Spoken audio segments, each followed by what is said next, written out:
사도행전 6장 8절에서 15절입니다. 사도행전 6장 8절에서 15절 제가 읽습니다. 스데반이 은혜와 권능이 충만하여 큰 기사와 표적을 민간에 행하니 이른바 자유민들 즉 구레네인 알렉산드리아인 길리기아와 아시아에서 온 사람들의 회당에서 어떤 자들이 일어나 스데반과 더불어 논쟁할세 스데반이 지혜와 성령으로 말함을 그들이 능히 당하지 못하여 사람들을 매수하여 말하게 하되 이 사람이 모세와 하나님을 모독하는 말을 하는 것을 우리가 들었노라 하게 하고 백성과 장로와 서기관들을 충동시켜 와서 잡아가지고 공회에 이르러 거짓 증인들을 세우니 이르되 이 사람이 이 거룩한 곳과 율법을 거슬러 말하기를 마지 아니하는도다. 그의 말에 이 나사렛 예수가 이곳을 헐고 또 모세가 우리에게 전하여 준 규례를 고치겠다 함을 우리가 들었노라 하거늘 공회 중에 앉은 사람들이 다 스데반을 주목하여 보니 그 얼굴이 천사의 얼굴과 같더라. 아멘. 고유의 명절 설날 맞이해서 우리 사랑하는 성도님들 가정마다 주님의 한량없는 은혜와 복이 임하기를 주의 이름으로 축원합니다. 오순절날 마가의 다락방에서 한 10일 동안 기도에 전념하던 120명의 성도들에게 성령님이 임하십니다. 이 사건으로 그들의 삶은 180도로 변화됩니다. 베드로가 설교하니 3,000명이 우리가 어찌할꼬 하며 회개하고 예수 믿는 역사가 일어납니다. 이렇게 하여 시작된 예루살렘 초대교회는 지상교회의 모델을 제시해 줍니다. 예배와 그 말씀과 기도와 찬양과 교제와 또 나눔, 베품 그리고 전도 등등 이 교회의 진정한 모습을 보여주고 있습니다. 그들의 삶이 어찌나 바람직하고 좋든지 그 예수를 믿지 않던 유대인들도 칭찬하며 예수 믿는 역사가 또한 또 일어나기도 계속합니다. 특별히 베드로는 태어나면서 안전뱅이가 된 거지를 나사렛 예수의 이름으로 일으키는 기적을 행하죠. 그러자 사람들이 크게 놀라며 베드로와 요한에게로 이제 모여듭니다. 도대체 이 사람들이 누군가 이제 놀라운 거죠. 그때 베드로가 그들을 향해 이제 복음을 전하였고 남자만 약 한 5,000명, 남자만 5,000명입니다.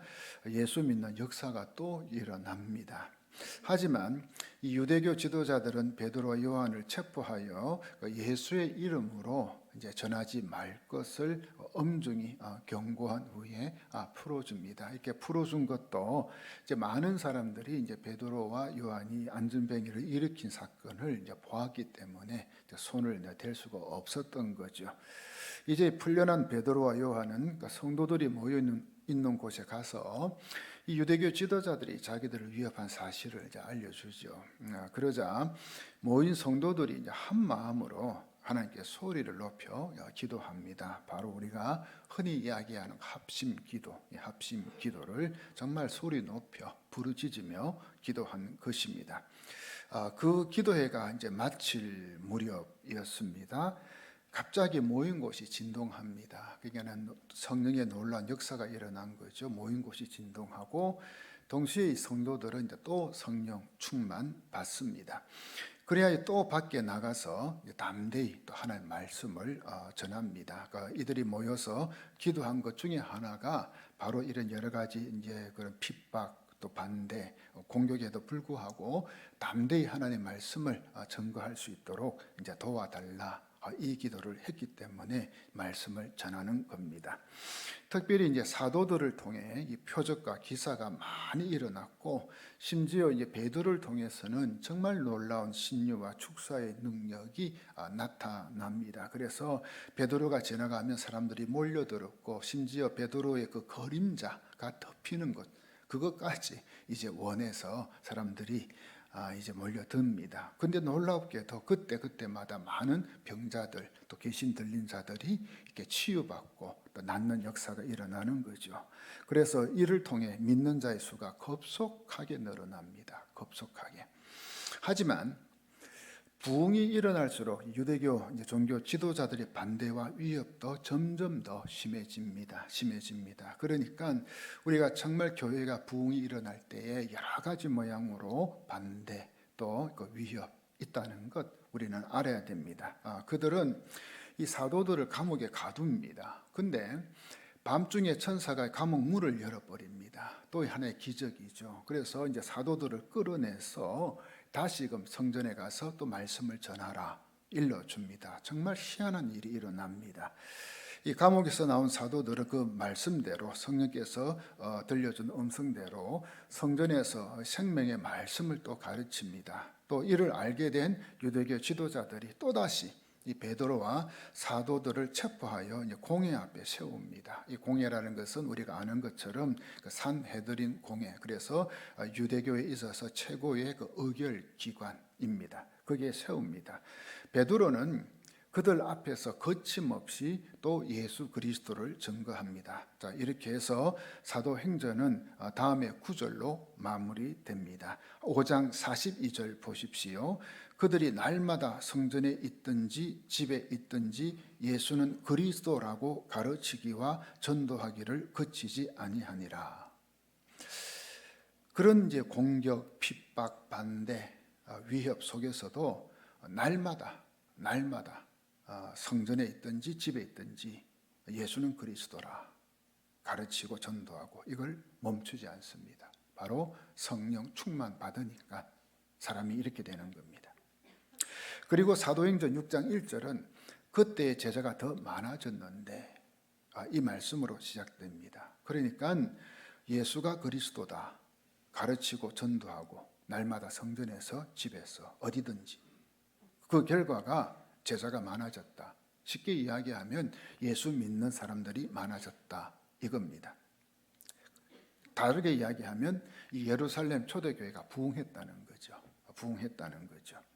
그런데 교회가 성령의 역사로 부흥하고 성도의 수가 많아지자 또 예기치 못한 문제점이 이 교회에 발생합니다. 그 문제는 이 교회의 구제 사역에 대한 것입니다. 교회가 모여서 여러 가지 이제 일을 하지만 그 중에 하나가 이제 어려운 자, 가난한 자, 이 돕는 사역이죠. 그래서 우리 구제 사역 혹은 긍휼 사역. 근데 이 문제가 이 예루살렘 교회에 일어났다는 이야기입니다. 이 예루살렘 교회는 크게 그 헬라파 유대인과 히브리파 유대인으로 구성되어 있습니다. 오늘 그 말씀을 보면 헬라파 유대인이라는 것은 이 이스라엘 지역이 아닌 유대인이지만 이스라엘 지역이 아닌 다른 나라에서 살다가 다시 예루살렘으로 돌아와 정착한 유대인들, 이 사람들 가리켜 헬라파 유대인이라고 합니다. 이 이스라엘 역사를 보면 구약 시대 때 아수르와 바벨론에 의해 북이스라엘과 남유다가 멸망당하고 많은 유대인들이 이제 포로로 끌려가 각 나라에 흩어져 살게 되죠. 그 후로도 뭐 이제 페르시아, 또 헬라, 요즘 그리스라 하죠. 헬라, 그리고 로마, 이런 나라들이 세계를 지배할 때 수많은 유대인들이 여러 나라에 이제 흩어져 살게 됩니다. 이들을 가리켜 그 디아스포라라고 하죠. 뭐 지금도 유대인들 뭐 전 세계 흩어져 있죠. 그 디아스포라라는 말을 씁니다. 우리 대한민국 국민이 세계 곳곳에 흩어져 사는 것처럼 우리나라 지금 대한민국 국민도요. 진짜 제가 한번 보니까 없는 나라가 없어요. 아프리카 아주 알려지지는 않는 나라도 우리 대한민국 국민이가 살고 있더라고요. 이것처럼 이제 흩어져 있는 겁니다. 그리고 요 히브리파 유대인이라는 것은 이제 이 이스라엘 안에 살고 있는 유대인, 즉 뭐죠? 우리를 흔히 하면 본토백이 교인이라. 이제 본토백이 그러니까 다른 나라 살지 않고 우리처럼 본토백이 나라 안에 사는 사람들 가리킵니다. 그러니까 예루살렘 교회는 이 본토백이 교인하고 해외 교포 교인으로 구성되어 있었던 겁니다. 그 당시 이제 이스라엘 상황이 그랬어요. 그런데 이 해외 교포 교인인 헬라파 교인들이 이제 가만히 보니까 그냥 자기들 그 과부들이죠. 과부 교인들이죠. 그 당시에는 이제 이제 이 과부들 또 고아들을 어려운 사람이라 했잖아요. 이제 그 과부들이 그 매일의 구제 이제 사역에서 빠지는 것을 본 겁니다. 여러분들 아셔야 되는 게 사실 예루살렘이니까 아무래도 히브리파 유대인들이 그 구성 요소가 더 많겠죠, 그죠? 헬파 유대인보다. 그런데 어떻게 됐든지 간에 이 헬라파 과부들이 매일 구제해서 자꾸 빠지는 거예요. 그래서 히브리파 교인들에게 이제 원망과 불평을 늘어놓는 겁니다. 왜 당신들은 자기들 과부 교인들은 잘 챙겨주고 구제하는데 잘 챙겨주고 우리 과부 교인들은 챙겨주지 않나. 그러니까는 이제 그 예루살렘 교회의 그런 거의 주축을 이루는 게 이제 히브리파 교인들이니까 그분들이 주로 이해를 했겠죠. 그래서는 자칫 잘못하면 이 예루살렘 교회가 큰 시험에 이제 빠지게 되는 겁니다. 큰 시험에 이런 이제 구제 사역 때문에 서로 간에 이제 이 갈등이 생긴 거죠. 그때 이 12사도들이 이제 전 교인을 소집합니다. 그래서 이제 이 문제를 이제 수습하는 거죠. 이 12사도들은 이 전 교인들을 향해서 자기들은 이제 기도하는 일과 말씀 사역에 전념하겠다. 그러니까 이 사건이 갈등이 불거지기 전에는 이 12사도들이 이 교회의 모든 일을 다 감당했거든요. 그게 기도하고 말씀 전하고 또 전도하고 등등 그죠. 거기다가 이 구제 사역까지 다 감당해. 그러다 보니 너무 바쁘니까 좀 이게 구제 사역에 이렇게 헬라파 유대인들이 과부들이 좀 빠진 것 같아요. 그래서는 이제 우리는 기도하는 것하고 말씀 사역에 전념하겠다. 대신에 성령과 지혜가 충만하여 이 칭찬받는 사람 7사람을 선택해서 이 구제 사역을 맡기자. 그 사람들한테, 그 교인들한테, 일꾼들한테. 이 제안을 좋게 여긴 성도들은 이제 믿음과 성령이 충만한 그 7명을 이제 집사로 세우죠. 그래서 우리가 초대교회 7집사가 이 말을 하죠. 그 7집사 중에 한 사람이 바로 이 스데반 집사입니다. 오늘 말씀에 나오는 스데반 집사. 이렇게 하여 큰 시험에 빠질 뻔했던 예루살렘 교회는 이 위기를 넘기고 다시 이제 힘차게 전진해 나가는 거죠. 자, 그 6장 7절 한번 보십시오. 6장 7절.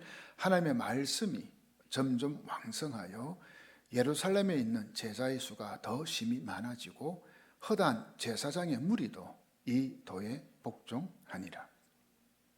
하나님의 말씀이 계속 퍼져나가는 거예요. 이 위기를 넘기고 나서. 그리고 예수 믿는 자의 수가 이제 많아지고요. 심지어 많은 그 제사장들, 그냥 성전에서 그죠, 그 여러 가지 일들을 돕는 그 제사장들이 있잖아요. 완전히 그 유대교의 핵심 멤버잖아요. 그러니까 이 제사장들도 예수 믿는 역사가 일어나니까는 진짜 놀랍죠. 이처럼 예루살렘 교회는 유대교 종교 지도자들과 그 유대인들의 위협, 공격, 핍박 이 속에서도 이제 성장해 가는 거예요. 놀랍도록. 그 중심에는 12명의 사도들이 있고, 그죠?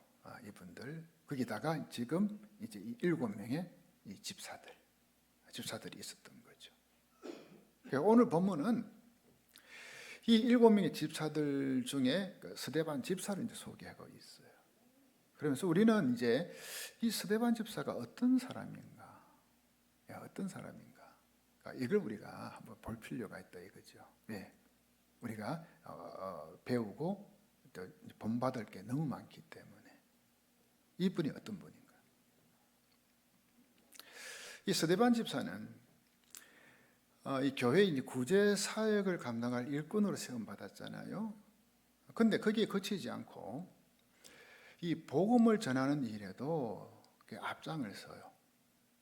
특별히 하나님께서 그에게 이 기사와 표적을 행하는 이 권능, 이 성령의 은사, 또 혹은 능력 이걸 주셨어요. 8절에 보면 스데반이 은혜와 권능이 충만하여 큰 기사와 표적을 민간에 행하니 라고 기록하고 있습니다. 그런 그가 이 자유민들이라는 이제 단어가 나오는데, 그러니까 이 자유민들은 누구냐 하면 그 로마의 그 노예에서 이 자유를 얻은 사람들 이야기예요. 여기 보니까 뭐 구레네인, 알렉산드라인, 또 길리기아와 아시아에서 온 사람들의 회당에서 복음을 전했다라고 되어 있어요.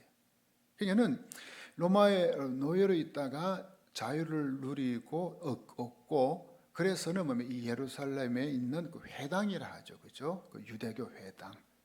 거기서 모여서 하나님을 믿는 그룹들. 그러니까 이 사람들이 구레네인, 알렉산드라인, 길리기아, 아시아 온 사람들의 회당. 그런데 스데반 집사가 그 회당에 가서 또 복음을 전하는 겁니다. 그러니까 유대교 회당입니다.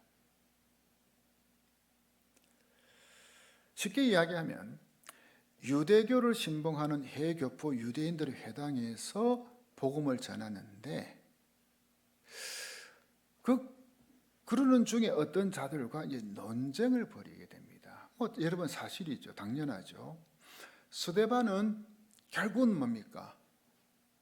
이제 그 유대교의 그 백그라운드가 있지만 결국 예수 그리스도를 전합니다. 복음을, 그죠? 근데 이 사람들은 뭡니까? 예수 그리스도를 거부한 사람들이거든요. 배척했잖아요. 실제로 뭡니까? 예수님을 빌라도 총독에 넘겨준 사람이잖아요. 이 유대인들은. 그러니까 논쟁이 벌어지죠. 맞지를 않죠. 하지만 스데반 집사가 지혜와 성령으로 말을 해요. 지혜와 성령으로 말을 했다. 그래서 그 사람들이 스데반 집사를 당해낼 수가 없는 거예요. 왜? 스데반 집사에는 뭐가 있어요? 지혜와 성령. 그러자 그들은 사람들을 매수하여 스데반 집사가 모세와 하나님을 모독하는 말을 하는 것을 들었다 라고 거짓 증언을 하게 만들어버려요. 아마 돈을 주고 매수했겠죠. 당신 가서 좀 그 말 좀 해. 매수한 거죠. 이 산헤드린 공회에 선 이 스데반 집사를 이제 가운데 딱 두고, 뭐 지금 신문하고 있으니까요. 가운데 딱 두고 그들은 거짓 증인들로 하여금 온갖 말로 이 스데반 집사를 매도해 버리는 거예요. 매도하는 거예요. 자, 이것은 예수님께서 십자가에 처형당하시기 전에 산헤드린 공회에서 신문을 받던 것하고 흡사하죠. 그죠? 같은 산헤드린 공회입니다. 자, 6장 15절 보세요. 그런 상황에서 이제 이 말씀이 나옵니다. 같이 한번 읽어봅니다. 시작. 공회 중에 앉은 사람들이 다 스데반을 주목하여 보니 그 얼굴이 천사의 얼굴과 같더라. 자, 여러분, 이 장면 한번 상상해 보시기 바랍니다. 이 장면. 이 공회 중에 앉은 사람들, 즉 뭡니까? 71명의 산헤드린 공회원들. 이 사람들이 스데반 집사를 가운데 세워놓고 딱 주목하며 주시합니다. 또 그 외에도 다른 여러 유대인들 많이 있었겠죠. 다 주목해 봅니다.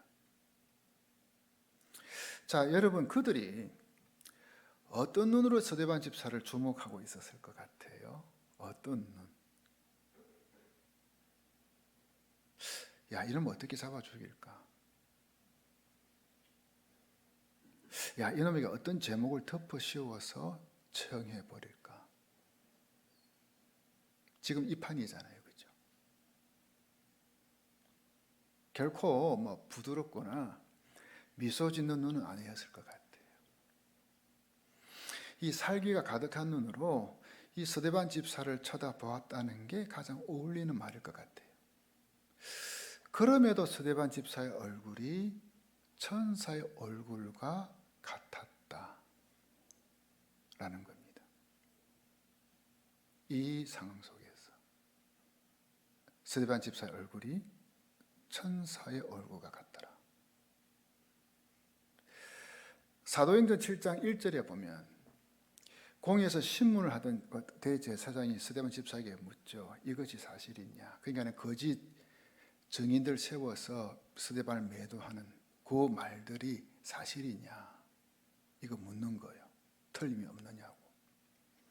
그러자 스데반 집사가 사도행전 7장 2절부터 53절까지 장황하게 변론합니다. 그 이스라엘 백성의 조상인 아브라함으로부터 시작해가지고요. 그녀는 스데반은요 구약을 다 꿰뚫고 알고 있어요. 아브라함부터 시작해서 모세, 다윗, 또 선지자들 시대, 이 이스라엘의 역사를 말을 하면서 결국에는 예수 그리스도를 전합니다. 결국은. 그리고 구약 성경에서 예언한 메시아신 예수 그리스도, 그분을 너희들이 죽였다. 십자가에 죽였다. 말합니다. 스데반 집사 이 말을 들은 유대교 지도자들, 또 거기에 있는 유대인들은요, 이 비수를 맞은 것처럼 마음이 찔렸다고 되어 있습니다. 마음이 찔렸다. 즉 양심의 가책을 느꼈다는 거죠. 양심의 가책. 근데 스데반 집사를 향하여 이를 갈았다도 되어 있어요. 이를 갈았다. 그 사도행전 2장에서 베드로의 설교를 들은 유대인들은 베드로가 동일하게 예수 그리스도를 전하고 너희들이 예수를 십자가에 못 박아 죽였다, 스데반과 같은 내용의 메시지를 전했거든요. 그때 그들의 마음이 찔렸어요. 똑같아요. 그런데 반응이 뭐냐? 우리가 어찌할꼬 하며 회개하고 예수를 믿었어요. 그러나 스데반 집사의 설교를 들은 유대교 지도자들은 같은 말씀을 듣고 어찌할꼬 회개하지 않고요, 오히려 어떻게 했다고요? 이를 갈았어요. 여러분, 이를 언제 가나요? 앙심을 품었을 때, 그렇죠? 반감을 가질 때. 사실이지만, 그게 맞는 말이지만 마음은 찔리는데 반감을 가지고 앙심을 품을 때 이를 갈죠. 하이 저놈 봐라, 어떻게 저렇게 이야기해, 말해. 결국에는 스데반 집사를 어떻게 해요? 죽이잖아요. 자, 여기에서 우리는 알 수 있습니다. 똑같은 말을 듣고 이 마음이 찔려도요, 똑같은 말을 듣고 다 마음이 찔려도요, 반응은 전혀 다르게 나타날 수가 있다는 거 있죠. 사람마다. 하나는 맞아, 당신 말이 맞아, 내가 잘못돼서 수긍하고 인정하고요. 또 다른 하나는 그 말이 맞지만 이 괘씸한 놈, 네가 그 말을 해? 나한테? 뭐죠? 분노하고 반감을 가지는 거예요. 마음은 찔리지만. 이 스데반 집사의 말을 들은 자들은 후자의 반응을 보이는 겁니다. 자, 이 장면에 대한 말씀이 그 7장 54절 55절 나옵니다. 한번 여러분 보십시오. 그들이 이 말을 듣고 마음은 찔렸어요. 그 다음에 그를 향하여 이를 갈거늘. 쉽게 뭡니까? 어디 한번 두고 봐. 내가 가만히 두나? 내가 다음에 한번 한번 잡을 거야. 이거죠, 그죠? 그 다음 55절. 스데반이 성령 충만하여 하늘을 우러러 주목하여 하나님의 영광과 및 예수께서 하나님 우편에 서신 것을 보고.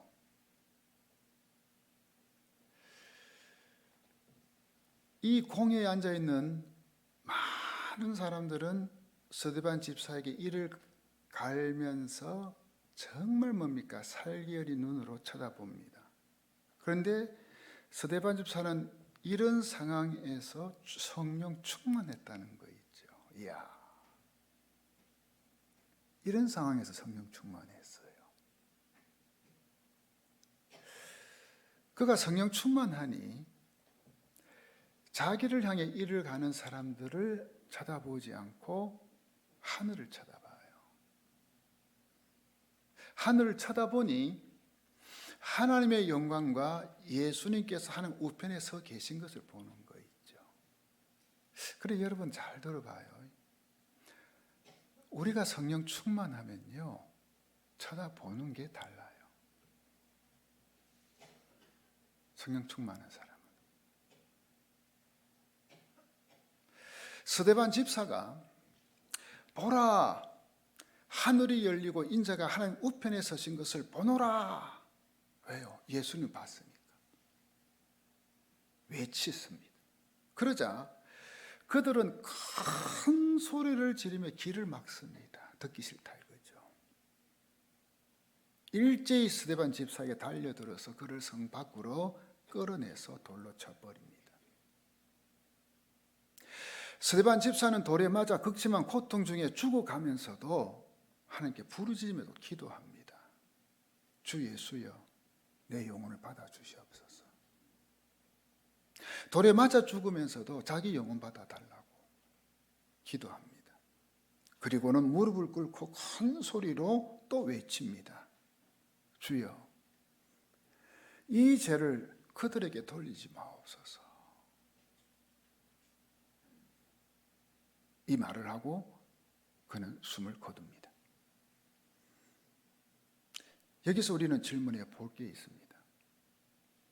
어떻게 해서 이 스데반 집사는 그 살기 어린 눈으로 쳐다보며 돌을 던져 죽이는 자들을 위해 이런 기도를 할 수 있는 걸까?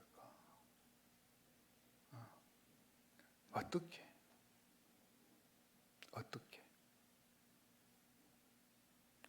예수님께서 십자가에서 죽으실 때 당신을 십자가에 못 박는 자들 위해 하나님께 기도하신 게 있죠. 가상칠언이라 하죠. 그 중에 하나가 뭡니까? 아버지, 저 사람들을 용서해 주십시오. 그러니까 이 스데반 집사는 돌에 맞아 죽는 순간에도 예수님을 닮았던 거죠. 예수님을. 이런 스데반 집사의 모습을 잘 묘사한 것이 이 사도행전 6장 15절입니다. 15절. 우리 같이 한번 읽어볼까요? 시작. 공회 중에 앉은 사람들이 다 스데반을 주목하여 보니 그 얼굴이 천사의 얼굴과 같더라. 이야, 천사의 얼굴과 같더라. 이 상황에서 천사의 얼굴.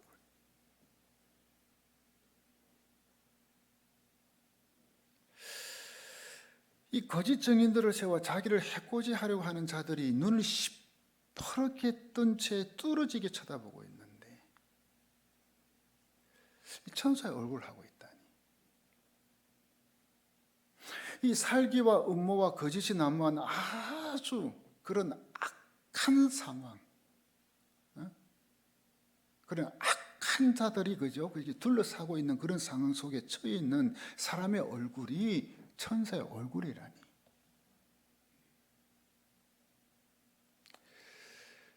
분노로 떨어야 되고요, 두려움으로 얼굴이 창백해지고 일그러져야 할 그런 상황인데 이 스데반 집사, 이 사람의 얼굴이 천사의 얼굴을 하고 있는 겁니다. 어찌된 일인지. 여러분, 이게 되는 말인가요? 이게? 자, 여러분 한번 생각해 보십시오. 이럴 수가 있습니까? 어떻게 이런 일이 가능합니까?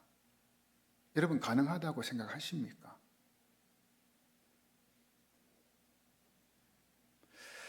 여러분의 경험과 한번 비교해 보시기 바랍니다.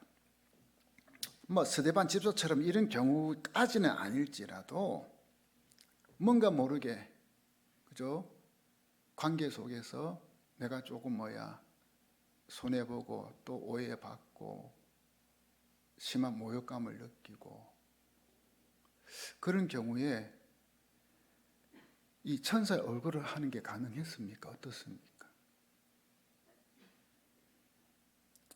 우리는 조금만 안 좋은 이야기를 듣거나 누가 나를 비난할 때 혹시 얼굴이 일그러지지는 않았는지 모르겠습니다. 얼굴이. 누가 나를 험담했다는 이야기, 그죠? 너무 그래서 억울하죠.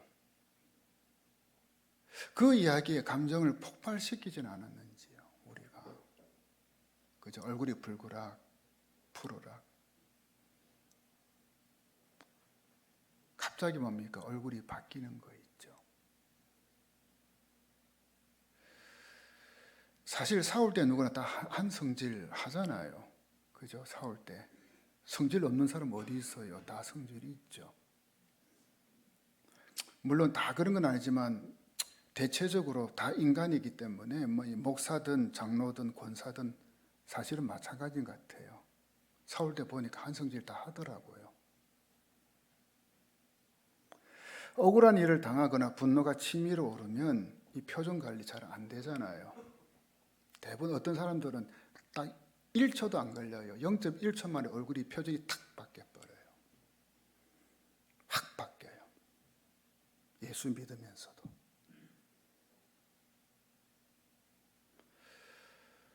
저는 이 말씀을 묵상하면서 저는 어떤가 솔직히 기도해봤습니다. 여러분은 이 스데반 집사가 이 얼토당토않게 이 거짓 고발과 위협을 당하는 중에도 천사의 얼굴을 할 수 있었던 이유가 여러분 무엇이라고 생각하십니까? 뭐라고? 사람은 이 마음에 담겨 있는 게 얼굴로 나타나거든요. 마음에 있는 게 얼굴에 나타나요. 마음에 하나님의 은혜가 가득 차 있으면요, 얼굴도 은혜로운 얼굴이 되더라고요. 마음에 주님의 사랑이 담겨 있으면 얼굴도 사랑으로 가득하게 되더라고요. 얼굴은요, 그래서 이 마음의 표현입니다. 마음의 표현. 남을 증오하고 미워하는 사람의 얼굴에선 뭔가 모르게 살기가 느껴지는 거 있죠. 어떤 사람 보면은 살기가 느껴져요. 마음에 원망과 불평이 있는 사람은요, 얼굴에도 이 원망, 불평이 딱 쓰여 있어요. 쓰여 있더라고요. 이 마음이 이 돈으로 가득 찬 사람은요, 얼굴에요, 세종대왕, 신사임당 그림이 따닥따닥 붙어 있더라고요. 딱 보면 보여요. 왜? 마음에 돈밖에 없으니까. 마음에 담겨 있는 것이 얼굴로 나타나는 거 있죠. 사람이 그렇게 돼요. 그 아브라함 링컨이 이제 대통령으로 재직하고 있던 시절인데 어떤 친구가 사람 하나를 서달라고 추천했다고 해요. 뭐 재주가 뛰어나고 능력이 많으니 곁에 두고 일을 맡기면 큰 도움이 될 사람이라 추천한 거죠. 그래서 링컨은 그 사람과 인터뷰를 진행하고는 딱 한마디로 딱 거절해 버립니다. 아니라고. 이 링컨 대통령이 거절한 이유는 그 사람의 얼굴이 마음에 안 들었다는 거죠. 얼굴이 마음에 안 든다는 거예요. 이 말에 소개해 준 사람이 이제 물었어요. 여보게 링컨, 얼굴이나 외모는 타고난 것 아닌가? 그것은 그 사람이 아니라 부모의 책임이지. 부모의 책임이지. 다 타고나는 건데 얼굴은. 그래서 링컨이 이렇게 말을 했어요. 나는 누구나 40세가 되면 자기 얼굴에 책임을 져야 한다고 생각하네. 그 사람은 재주는 많아 보이는데 덕스러움은 털끝만큼도 찾아볼 수 없었네. 나이 40세가 되면 자기 얼굴에 책임을 져야 한다. 이것을 가리켜 얼굴 책임론이라. 자기 얼굴에 책임져야 된다는 거예요. 얼굴 책임론. 그 사람의 얼굴에 그 사람의 이 내면 속 사람이 그려져 있는 겁니다. 하기야 뭐 좋을 때야 다 천사 얼굴이지. 그러나 상황이 안 좋을 때 하는 이야기입니다. 특히 예수 믿는 사람들 좋을 때야 완전 다 천사 아닌가요? 할렐루야. 감사합니다. 하나님 은혜입니다. 그때 진짜 다 천사지. 그러나 조금 상황이 비뚤어질 때, 그때 얼굴이 어떻게 변하느냐. 내면 속사람이 그래져요. 어느 은행 지점장은 죽을 상을 하고 들어오는 손님에게는 절대로 대출을 해주지 않는다고 합니다. 왜? 그 사람에게 대출해줘봤자 이자는커녕 원금도 못 받는다는 거죠. 왜? 얼굴 보니까 아니라는 거죠. 그 이탈리아 그 밀라노라는 시가 있어요. 북쪽에. 거기 가면은 그 근교에 한 수도원에 이제 그 레오나르도 그 다빈치의 그 최후의 만찬이라는 그림이 있어요. 저도 오래전에 한번 가봤어요. 이곳에. 그 그림을 봤는데, 이 그림은 그 다빈치가 이제 1491년부터 98년까지 무려 7년간의 기간 동안 그렸다고 해요. 근데 이 작품에는 다음과 같은 일화가 숨겨져 있다고 합니다. 1491년 로마 교황청의 부탁을 받은 다빈치는 그때부터 실제로 이 그림의 모델로 쓰일 사람들을 찾아다닌 겁니다. 오랜 그 엄성 끝에 1492년 그 예수님의 모습을 상징할 수 있는 깨끗하고 선하게 생긴 19세의 젊은이를 찾은 뒤에 본격적인 그림 작업에 착수한 거죠. 먼저 예수님부터 그린 거죠. 그 후 6년 동안 예수님의 11명의 제자 그림을 다 완성했어요. 한 사람씩 한 사람 모델을 찾아서. 그래서 이제 마지막으로 예수를 배반한 가룟 유다의 모델을 이제 찾게 된 거죠. 마지막으로. 그러니까는 이 가룟 유다 모델들만 사람이 잘 안 보이는 거예요. 그러니까 이 소식을 듣게 된 로마 그 시장이 이 로마 지하 감옥에 갇혀 이제 사형을 기다리고 있는 이 사형수들이 수백 명이 있는데, 그 사람들 중에서 한번 찾아보면 어떻겠나 제안을 한 거예요. 그래서 이 다빈치는 이 로마에서 가장 잔인하고 악랄한 살인을 저지른 이 사형수 감옥을 방문한 뒤 그곳에서 이 사형을 기다리고 있는 한 죄수를 이제 선택하게 됩니다. 이 가룟 유다 모델로. 그 사형수를 이제 모델로 해서 이제 가룟 유다 그림을 다 완성을 해요. 최후의 만찬이 이제 완성이 되죠. 그리고 그 사람 다시 이제 감옥으로 가게 됩니다. 돌아가죠. 그때 그 살인범이 이 다빈치에게 자신을 모르겠냐라고 묻는 거예요. 그 다빈치가 난 당신 같은 사람은 내 인생에 만난 적이 없어 라고 이제 말을 해줬죠. 순간 이 젊은이는요, 다빈치가 완성한 그 최후의 만찬 그 그림을 가리키며 다음과 같은 말을 하면서 울부짖었다고 해요. 저기 저 그림 속에 그려진 예수가 바로 저였습니다. 6년 전 예수의 모델이 바로 나였습니다. 여러분, 이 이야기가 우리에게 무엇을 말해주고 있다고 생각하십니까? 무엇을? 6년 전에 예수의 모델이었는데 6년 후에 가룟 유다의 모델이 되어버렸다는 거예요. 한 사람이, 똑같은 사람이. 한 사람의 삶의 발자취가 또 삶의 흔적이 고스란히 그 사람 얼굴에 그려져 있다는 이야기 아닌가요? 그 사람의 내면에 무엇이 들어있느냐에 따라 그 사람 얼굴에 나타나는 거 아닐까요? 얼굴에. 그 사람의 내면에 예수님이 계시면 그 사람 얼굴에도 예수님이 나타나게 되어 있습니다. 아멘이십니까? 그 사람의 내면이 성령으로 충만하면 그 사람 얼굴에도 성령 충만한 모습이 그려지게 되어 있는 거예요. 누구처럼요? 스데반처럼. 이것은 현재 처한 상황이나 환경이 그렇게 영향을 미치지 않는다는 이야기죠. 그죠? 제가 이미 이야기했잖아요. 좋을 때야 다 천사 얼굴이지. 천사 얼굴 아닌 사람 어디 있어요? 그러나 상황에 따라 변하는 게 문제잖아요. 근데 정말 성령 충만하면 상황과 환경에 상관없이 스데반처럼 된다니.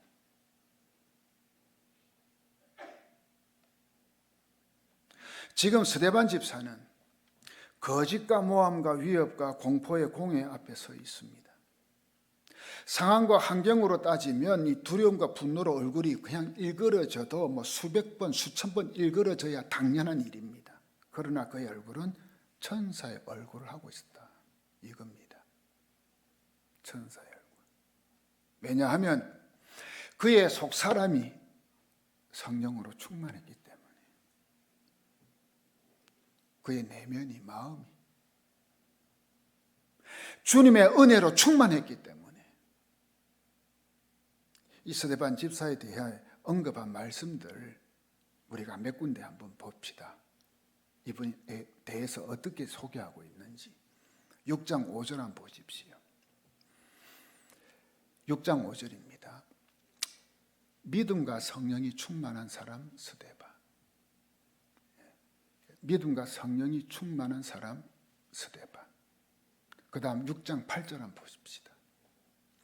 스데반이 은혜와 권능이 충만하여. 그 다음 10절 말씀 보십시다. 스데반이 지혜와 성령으로.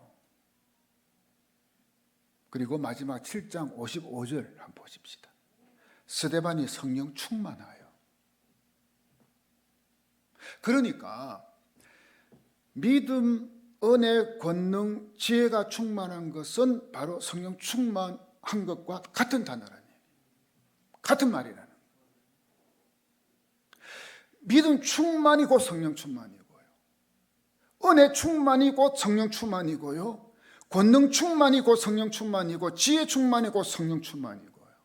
그런데 우리가 성령 충만하면 뭔가 모르게 사람이 좀 이상하게 기도도 세게 하고 뭐 그런 여러 가지 이제 능력도 나타나고 그것만 생각은 아니에요. 지혜도 임하고요, 은혜도 임하고요. 사람이 달라지는 거 있죠. 이 성령 충만이 스데반 집사의 얼굴을, 천사의 얼굴을 만들어준 비결이라는 이야기예요. 그렇기에 예수 믿는 우리들은 이 얼굴 관리 잘 해야 됩니다. 얼굴 관리. 아니, 예수님 우리 모두에게 이 얼굴에 좀 신경 쓰라고 말씀하십니다. 우리 옆에 분한테 한번 말해보세요. 얼굴에 신경 좀 쓰소.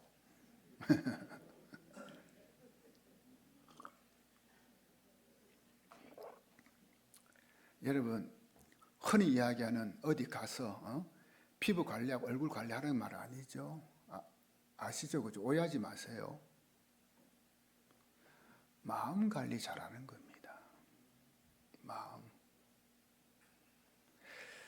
마음 관리 잘하면 얼굴 관리 된다는 이야기입니다. 표정 관리 된다는 이야기입니다.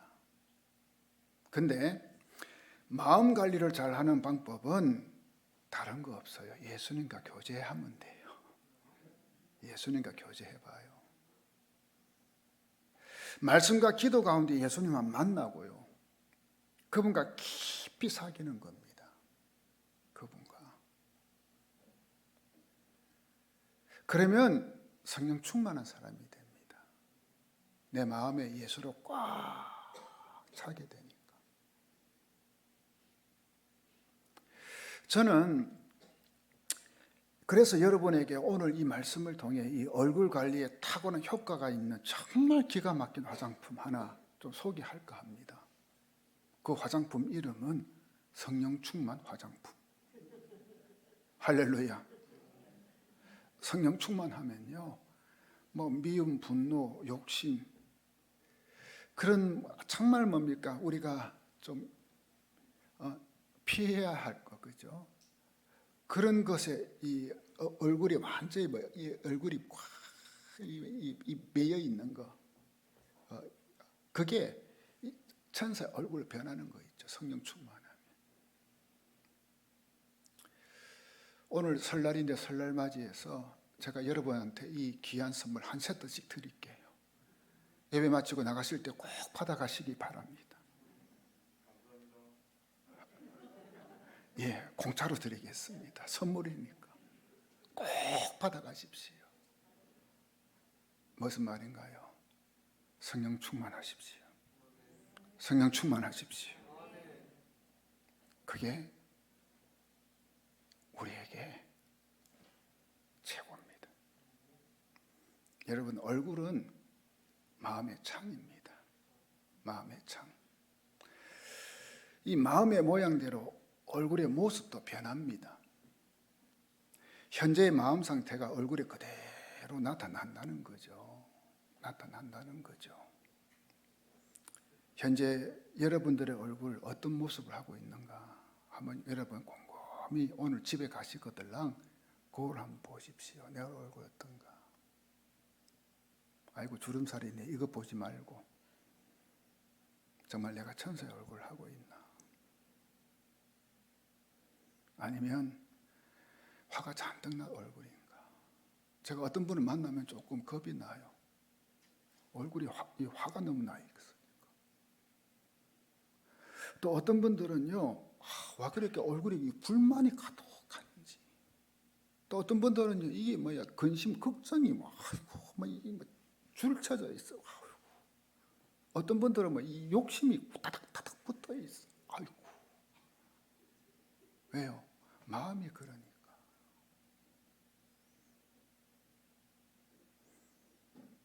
정말 우리가 얼굴 관리해야 돼. 그 말은 뭘까요? 내가 어떤 얼굴을 하고 있는지 예수 믿는 사람으로서. 예수 믿는 사람으로서. 우리 이 시간에 한번 찬양 한 곡 부르고 조금 기도하는 시간을 갖겠는데 우리 그 한번 가사를 한번 띄워주시면 좋겠습니다. 그 왕의 지성소에 들어가 하는 찬양입니다. 제가 한번 가사를 한번 읽어보겠습니다. 왕의 지성소에 들어가 보좌 앞에 엎드려 경배해. 왕의 지성소에 들어가 주의 영광 배우리. 오 거룩하신 주님 앞에서 주 이름 높이리. 왕의 지성소에 들어가 영화롭게 변하리. 이 찬양에서 알려주고 있는 왕의 지성소는 우리가 주님 만나러 가는 곳입니다. 말씀 속에서 주님 만나고 기도 속에서 주님 만나고 그래서 주님과 친밀한 교제를 나누고 사귀고 또 그분의 음성을 듣고